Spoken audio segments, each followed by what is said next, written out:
Makabiliano yalizuka kati ya polisi na wafanyabiashara mtaani Ruai jijini Nairobi baada ya juhudi za kuondoa katika eneo lilotengewa ujenzi wa barabara kutibuka.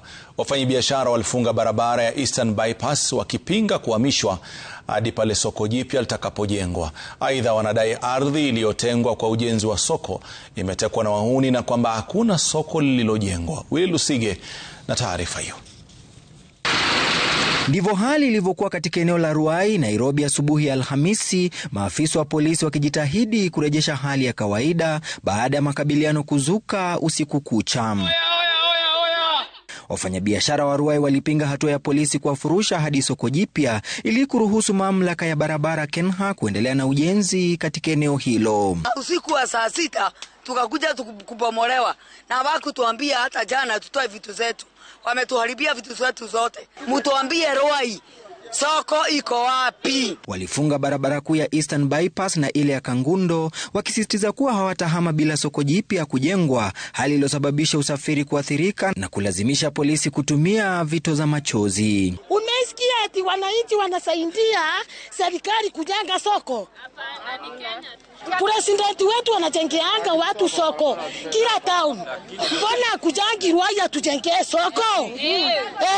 Asemi ametenga hii anatenganga atutengee soko. Wafanyabiashara wakisema hawatahama eneo hilo, wakidai kuwa ardhi ya takriban ekari 60 iliyotengwa ujenzi wa soko jipya imetekwa na wahuni na kusalia mahame. Wameajiria wakora wamechukua soko.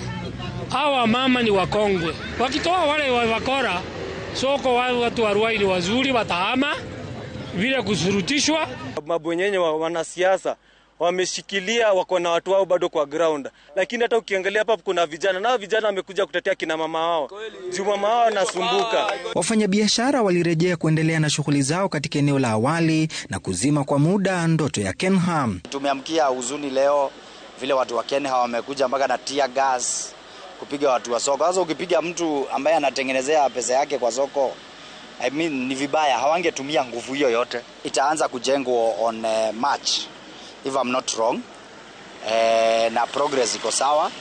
Na hiyo soko ikishamaliza kujengwa, the genuine traders wataweza kukua located hiyo soko. Huku vuta nikuvute ikiendelea katika eneo hili la soko la Ruai, wafanyabiashara wanaoendeleza shughuli zao katika soko hili wameapa kije kiangazi au mvua hawataondoka hadi serikali iwape soko jingine jipya rasmi. Willy Lusige, runinga ya Citizen, Ruai.